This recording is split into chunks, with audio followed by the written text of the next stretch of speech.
Tikulandireni omvera athu nonse kulikonse kumwe muli kuchokera mzigawo zonse zinayi za mdziko lino. Dziwani kuti ifa Dreams Media timakunyadirani kwambiri chifukwa munapanga chisankho chotsatira ife kuti tizikupatsirani zonse zomwe zikuchitika mdziko muno. Good morning, wherever you're watching Lunta Television, being the Thursday, 11th of December 2025, and it is yet another edition of Press Review, in which we take you through some of the stories that have been published in our newspapers. And as usual, with us here, the Daily Times and the Nation newspapers. In our today's program, you're with me, Charity Chilanga, and my colleague. Patri Pupa. That's okay again. And that's okay. Zachitika. Ndikangona nkhope iyi kapena mukangona ndabwera ndi nkhope iyi pano muzidza osati kuspotsi kuja kumvasa. Yeah. Kuspotsi kuja kudziwaso. Yeah, okay, apart from that, timone sabi kuti andithu amanawe amene amakonda komanso amakandi nthawi yonera kane maulunta tizapatsa ndithu zinthu zofunikira. Yes. Because ife ndecho tengera chida chawo. Yeah, ife ndecho chida chawo. Koma tili pano chifukwa cha iwo. Koma December kwenda bwanji. December kwenda bwino. Ngakhala kumaza khanga kuti koma mpunga ndija papende nanga Christmas imene mpunga ndi nyama. Yeah, they see Christmas, yeah. See Christmas. Inde khazuri ya jomba yatira mbalala. Inde ufunika kuyesetsa. Ufunika tutamanga chifukwa anthu umodzi akudikira mpunga wa nyama. Zambiri.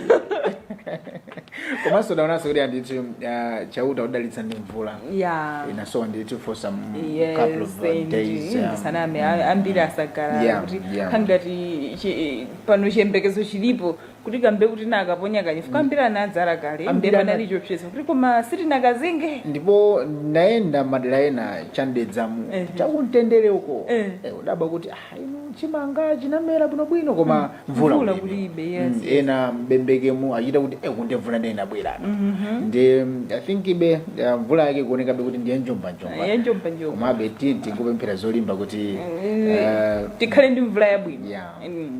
Chifukwa tizipi pempherera kumpiririza kuti tikhale ndi mvula yabwino chifukwa pena madzabwera ambiri koma yononga pena kungothawira. Ndithudi chabwino program yake ndithu ndimene ya press review nthawi ndithu imene timaonekera kuti newspaper zalembanje. Yes. Then to begin mwina ndi nkhani imene tukamba ya mvulayi taona kuti andithu the front page at the Daily Times akuti lightning kills two CK sisters. Komanso alimbaso kuti andithu government defies NPC rules. Koma nkhani yakulu ndi imene tukamba kuti andithu lightning ziphaliwali. Yes. Zapha ndithu anthu owana awiri kumene kundithu ndi ku Chikwawa district. Just to add on that taonanso kuti andithu mu mzinda wa Lilongwe mboma la Dowa Kulumbadzi kumeneko ndithu anthu enanso okwana atatu nawonso adisiyanso ndithu nkhani ndithu yomvetsa chisoni. Mwina titani pamene tukamba kuti andithu iyi ndi nyengo ya mvula imene taona ndithu dzulo madera ambiri mvula yamphamvu inafika kuononga zinthu za anthu komanso anthu ena atayamo titani mwina mvula ikati kubwera cause anthu ambiri amene akukhudzika ndi anthu ajona kuti munamagwira ntchito pena pake ndafuna ause afuna mwina titani moja amanenera asanyenga kuti nthawi zonse pamene mwina mvula ikubwera tiyeni tionetsetse kuti kaya tisakhale pa mtengo chifukwa amanena zoti zimakwerera zimene zija. Exactly. Yes. So tiziyesetsa ndithu kuti ngati mwina yatipezera pena pake tisetse kusamukira malo ena amene tikuwaona zoti ndi otetezeka. Of course nkhani ngati izi nthawi zambiri sinanga zimachitika mwachilengedwe. Exactly. So zimangofunika kungopewa moteromo. Ndithudi. Itingoti ndithu mzimu wa anthu amene wandithu use mumtendere. Mwina tione ndithu mu The Nation. All right, we have a story that says queries over new boards NPC teams tenure valid but replaced. Some varsity staff appointed to own councils. And the story is on page 2. It says queries have emerged about the reconstitution of the National Planning Commission NPC board before expiry of its tenure and inclusion of public universities staff in on councils in the new parastatal boards hired on Tuesday. Scrutiny of the new boards for 66 statutory corporations that the Office of the President and Cabinet (OPC) announced on Tuesday night has also shown that some individuals are heading more than one board. The list also includes Malawi Railway Limited, a company that was privatized in the early 2000s, but Attorney General Frank Mbeta, in an interview last evening, said this is not an anomaly as the entity collects concession fees from the private players. Zambiri zikuchitika kusankhidwa nditu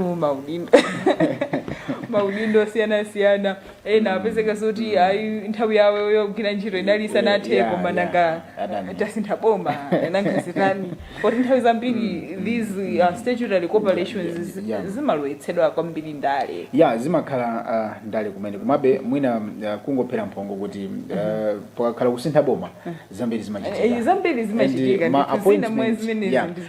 and my appointment awawa sikuda atela bomba yayi pale ambiri akanabwera ndimakumbukira inauguration speech yana we have a lot of people to appoint over 200 exactly ndiye zikanachitika ndithu tizingozembekezera mwina kenako tiona inu kuti it has pleased no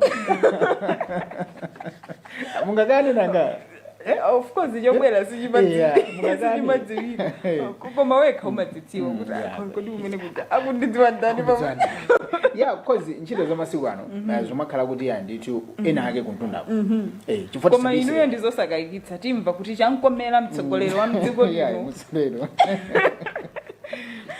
nkhani ndimeneyo ndithu koma amene tasankhidwa tiyendesetse kuti tisalowetse ndale pamene tikugwira ntchito yathu kuti titumikire bwino a Malawi munjira zosiyanasiyana kudzera ku maudindo amene tapatsidwa ndizonadi tinaonaponso kuti akatswiri ena amene amalankhulapo ndithu nkhani zokhudza mdziko muno nawonso ayikiraponso ndemanga yawo kuti chonde maudindo ngati amene wawa tisalowetse ndale kamba kuti anthu ngati awawa amene amakhala kuti akuyang'anira ndithu zinthu makati tu zinthu ngati zimene zaboma kuti zinthu ziziyenda kuma corporations osiyana-siyana ndiwo chifukwa ndadindo ndatsogoleri chifukwa ena mmene asankhidwapo ndi kuti ena kumbali ayiphula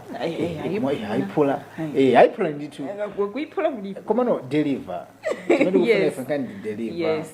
kukhale sanite maparastatal zonse ziyende bwino ndi zimene zikufunikira kuti after 5 years mukati magwira bwino ntchito ndikuti ndithu anthube chifukwa munthu ukapanga deliver bwino ntchito olotaka kuti boma la sintha latani umakhala kuti upitirabe koma mmene anafikira Malawi Malawi ndali zinafikapo olotaka zoti munthu wapanga deliver I don't think so onopa ku Malawi ndali zinafika you are right ndali zili paliponse koma no zungofunikira kuti nkhani imakhala kuti uyu ngati anasankhidwa ndi boma litali ndikuti asikhala ngati akutita pangamwa ife talowamo so basi ndimene zimakhalira ndithu boma linasintha kalikose tikaona maudindo anganasankhidwa mwinaso ndinu you're the next you're the next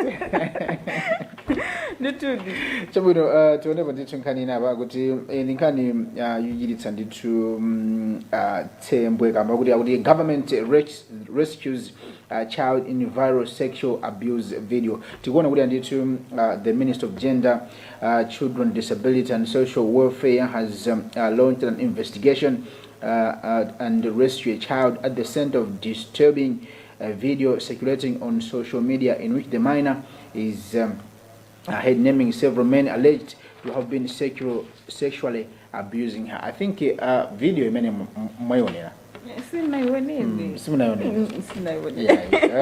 tebwino tikendi tikumva ndithu zambiri pamene tinaona kuti mamasamba mchezo ma content creators yena anayika ndithu msungu anochepere amene anafotokoza ndithu zambiri komabe kwa ife ndithu tungo bwereza kunena kuti zinthu ngati zimenezi ndi mlandu mukamafalitsa without her consent and without his consent ndi mlandu. Ndimakumbukira nthawi ina yake anduna ona zakusasiyana pakati pa amayi ndi abambo anadzuka mnyumba ya malamulo amene wa Amerina Vichi kunena zoti iweyo kungojambula kokhako ndi mlandu, kutumizira ena ndi kumlandu, kai zinthu zonse zako kutumizira nzako ndi mlandu. Ndipo makhala ena joti ofunano adziwe kuti iwo achibweretsa ndiwo amapanga forward kulikonse kufuna kutchukirapo nanunso ndi mlandu. Ndo kapanga forward kwa 20 milandu yankhani chabwino izi ndi zinthu zimene tinaona kuti andi 2025 nkhani ngati izi zinachuluka kwambiri. Koma ndi nkhani zoti kwa ine ndimatendekaziona kuti anthu zokonda zimakhala zosiyana kumeneyo such videos basi tingankhulepo molakwitsa pano. Let's proceed. All right, inmates allege bribery decry delayed cases. Part of the story says inmates representatives at Blantyre prison have alleged that prosecutors demand bribes from remandees and other incarcerated prisoners to facilitate their quick court appearances, subsequently contributing to delayed cases. This was among the concerns raised yesterday during the commemoration of the International Human Rights Day held at the facility widely known as the Zachitika prison. I think Nkhani ngati zizi zachilendo ndi zomwe timayembekezera kuti zichitika chifukwa chakuti mmaona ngati pamakhala kulekelera. Tikozoti pamakhala kulekelera komano nanga amati imaji amene imaji pamene koma iwo amalandira kale salary yawo ndi ntchito yawo imene analembedwera. Nkhani zako ndi zimakhala zidzo. Okay, I don't know. Of course titati tione mina si kundendeko kukhako ndi ma agent ma sectors ambiri kumene zimachitika kumene amapereka ma services kwa tumapezeka zoti akufuna timati kuti wafumbatitsake nakake cholinga zako zikuendera even mwina ma passport omwewa mbuyo muzakhala zikumveka ndipo ndizona. Okay, kungoti I think kwathu kuno ku Malawi there's this habitual thing yonena kuti ino ngati mukufuna china chake kamuna kufuna business chiteke nsanga kwenu ndekuti mukuyenera kudyetsera mukuyenera mudyetsere mufune musafune chifukwa otherwise ndekuti being the final say ndekuti sizitheka zimene mukufuna pamenepo so ndimona ngati pena so makhala ngati kulekelera kwa adindo ena kaya amakhala zoti nawonso akudyera kaya sikudziwa. Chabwino zinthu ndizayawe tonse tigwire ntchito mokondana osati tigwire ntchito tipatsane ma business chifukwa awa ndiwadziwa chifukwa mwina awa ndifuna zina zake kuseliko. Imagine munthu kuti amve chilungamo pa mwina mlandu umene akuganiziridwa kuti anapalamula kuti mlandu wakewo uyende msanga kuyenera ndithu ageje basi GR amati GR GR yailigo tingofunika ndithu tizipanga zinthu zathu mwadongosolo. Pali nkhani inapa mu the Daily Times akuti MBS damages 600 weighing scales. The Malawi Bureau of Standards MBS, acting under the Metrology Act of 2016, has destroyed about 600 scales found to be manipulated and non-compliant with the provisions of the Act, and the Act empowers MBS to seize, dispose and assess instruments of lack of manufacturer's name or mixed kilogram and unit measurements. Ndikandi tu imene taona nditu bungo limene nditu ndi la Malawi Bureau of Standards kuti aphwanya nditu maskelo owana 600 kungokwanilitsa chabe mwina fundo za udindo wawo. Of course nkhaniyo ndi yabwino ndithu chifukwa anthu mbapansika maskelo tikungogwiritsa amanja iwe ukagula kaya ndikaufa kaya ndikampunga umadzazifusa koma mkuti ndiwanike iji wanikiro iyi apapa sipanaende zinasanga Sipanaende bwino. so simasikelo ose ovomerezeka Yeah, pansika yeah, ndiye kumaona ngati amalawi bureau of standards kumayenda malo osiyanasiyana kumalanda such skills ndi kumapanga I think ndi nkhani yabwino ngakhale tikhuzonena zoti chinchito ali nacho chochuluka chinchito anacho chuluka chifukwa malo ogulitsira zinthu ndi ambirimbiri mwina masikelo amene aphwanya awapanga damage yo ndoti anangove kukaidya kakang'ono chabe and komanso zizi kuchitika mu nthawi yonena kuti mwina zogulagula zogulitsa kulibe chifukwa pano pa ndanthu ochepa amene mwina okay ambiri akugula because mavenda nthawi yayo imene akugulitsa katundu ngati chimangachi ndi mbewu zosiyanasiyana mwina ndi amagrosero osiyanasiyana komano zinthu ngati zizi zimafunikira nthawi chone kuti alimi akolola afuna no apindule ndiyo ndi nthawi ndithu imene bungwe limeneli lizikhala kalikili kuti mlimi naye sikuti azifinyika kwambiri apata tunachuna masikelo awo amadina of course nthawi imene jamakhala naye mlimi ali desperate sinanga zinthu aonongera kumunda chani afuna drama zimakhalabe zinthu zomvetsa chisoni chonchi komano Malawi Bureau of Standards pepitilizani ndithu komanso mwina kuchulukitsako kantchito chifukwa ndi mogulitsamo ndi mwambiri ndipo masikelo osavomerezeka akugwiritsidwa ntchito mwambiri ndipo ena nalowa mwachinyengo mdziko muno otiso inunso ndithu mukuyenera kupanga kafukufuku zinthu zimene zikufunikira all right, moving on to the business segment. Films in race for growth. Capital says Capital is key to fulfill their growth ambitions. Apparently, the story says despite low-cost loans offering a lifeline to films, manufacturers insisted that the funding is only a first step towards their growth ambitions. The low-cost loans, accessed at an average rate of 14% from the World Bank-funded Financial Inclusion and Entrepreneurship Scaling Funds, project have helped to improve production and better cash flow for more than 48,000 small-scale films. I think you can also take us through one. Kavina, we can just move on to sports. I think we can go to arts and culture. Arts and culture. Team pali Nkhani hapa yokhudza tinayamba icha yokhudza ndithu maboard. I think iso mu mene mundaiona ndakuona kuti kosoma new body chair eyes revenue boosting mene mwakuti chani abangoti ndithu ezeya sinkandawire heads kosoma board. Okay.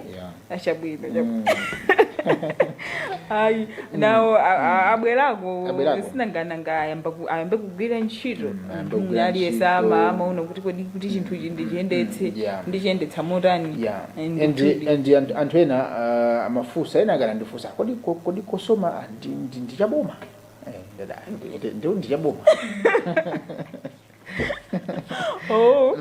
pamafusidwa pena paje komabe ndimene momwe zililimu ndimene ziukhalira kasatadziwa nawo nanga kuti kosoma ndiyaboma nditione ndithu kuti zonse makamaka ndithu ankandawirewa apangizo otani meneko ai sinthe morani kaya ayendetse morani ndimodena cause ndi munthu wankulu ndi munthu anena kuti ntchito akuidziwa and is one of marasta from Nabinge ku Westchiri kucha ndimodzi ndithu mwakuluakulu kumeneko ndino ndithu tingofunana zabwino zonse on his appointment. Yes, monga mwanenera kuti ntchito akuidziwa koma mwina inu poti mukuwadziwa mwina mukuwadziwa pasurface chabe koma kuti tidziwitsitse kuti ntchito akuidziwa tidziwa mmene anyamula chinthu ndiko amene muli mbali imeneyi pange ni support chifukwa nthawi umaziwa when you are appointed apena paje siwonse amene amakondwera siwonse amene amakondwera so pamafunikira ndithu teamwork. Teamwork kuthandizana kugwira kuno ntchito zimathandiza ndi ntchito yakonso imatha kukhala yopepuka imakhala yopepuka komanso ukatambalalitsa kuti ndili ndi anthu akundithandiza umaoneka olephera umaoneka olephera ndiwe anthu samadziwa zoti ukuthandizidwa ntchito ndi anthu kaya kulephera koma iweyo unayikidwa pampandopo kuti you should deliver ife tidziwa zoti kwakuti akupanga hedi kumene kundi amene ngati zinthu zikulephera ndekuti adzayang'ana iweyo chala tizilo za inu exactly zaina wasitu kuzidziwa there's Nkhani inaso abwino kwambiri mu The Nation okay iwere ngeni nditiyo mwina sindikuonapo nkhani Gambling and mental. Yes, the Gambling and Mental Health campaign set for launch. Modern Sounds and Ghetto Promotions are set to launch a nationwide campaign highlighting the areas of gambling or mental health. The campaign will be launched on Saturday at Country Club Limbe in Blantyre and will be marked by a talk show, music performances, and a social football tournament.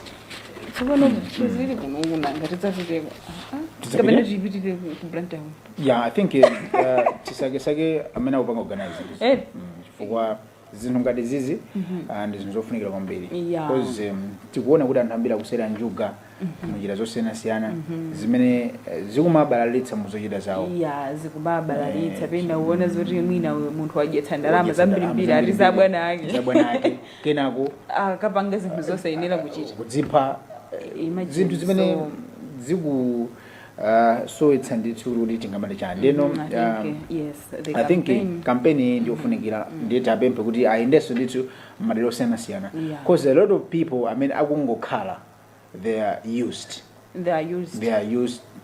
of gambling amakhala zoti basi alibe chikhulupiriro kuti kuti ndalama ndipeza so Nkhani ndimene makampeni wale tiwachite ndithu ayende paliponse chifukwa izizi anthu ambiri udaba kuti kangotere ayi wasowa kangotere ayisa kuoneka kangotere ndeno uthenga ukupita kwa wina aliyense munthu amayi munthu abambo nyamata msungwana cause ndino amene mukutengeka ndithu apa zinthu ngati akuti tikutengeka mwanyiva chichawa chakutengeka kwambiri cause Ntambira kutaya miyo chifukwa cha zinthu ngati zimenezi. All right, moving on to the very back page of the Nation newspaper, that's a local sports. Pampunga bata. Nimampunga kodi? Sibampunga. Oh, sibampunga? Sibampunga. Ndibampunga. Sibampunga. All right, a new council chairperson Kalua prages delivery. A newly appointed Malawi National Council of Sports Board chairperson Jim Kalua has promised to deliver alongside his team. But the Football Legends Association of Malawi chairperson was appointed the council's board chairperson alongside 8 other board members with effect from December 9th. According to a statement signed by Chief Secretary to the government, Justin Saidi, Nkhani Zama Udindo Zija. I think Tafunende to Sabono Zonse, Jim Kalua, for being appointed as the board chair for Malawi National Council of Sports. The Montone Naguri and it Zambila Amaziziwa. Because is the chairperson for Football Legends Association, the being chair, and that's so I think he did say he's competent enough. Exactly. Sikutia Papa Tinka Shitebo Kuti Kodawa Apitabo Bunch. Yeah. Amaziwa Dipo Amata.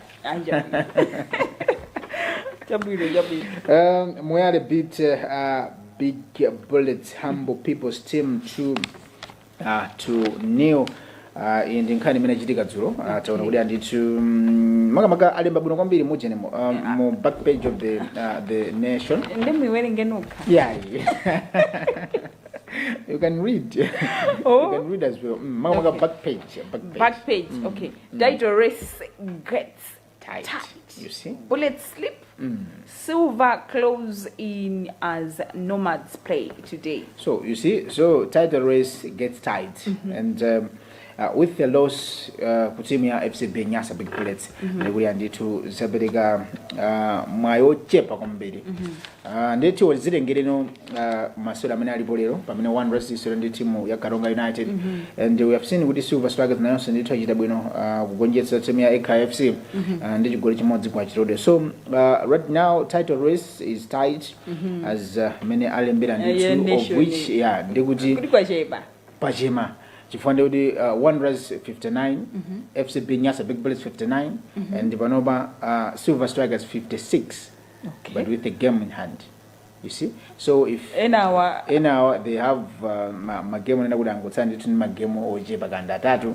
So you can see kuti the race is tight. Milima ili mwamba masapota ndetu one kuti 2025 TNM Super League season atingendani kuti is it FC Nyasa Big Bullets or Mighty Wanderers FC kapena timu ya Silver Strikers. I think you can take us through one in international sports. If you have, if you don't have, I have. You can choose. Yeah, okay. I think before international, okay.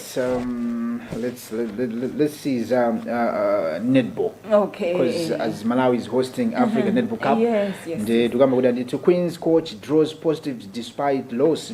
The Malawi national netball team coach Peace Chawinga Kalua has said she is delighted with the rebuilding exercise of the team. Chawinga Kalua made the remarks after the Queens lost to South Africa by 58-38 at the ongoing Africa Netball Cup at Griffin Saenda Sports Complex in Lilongwe.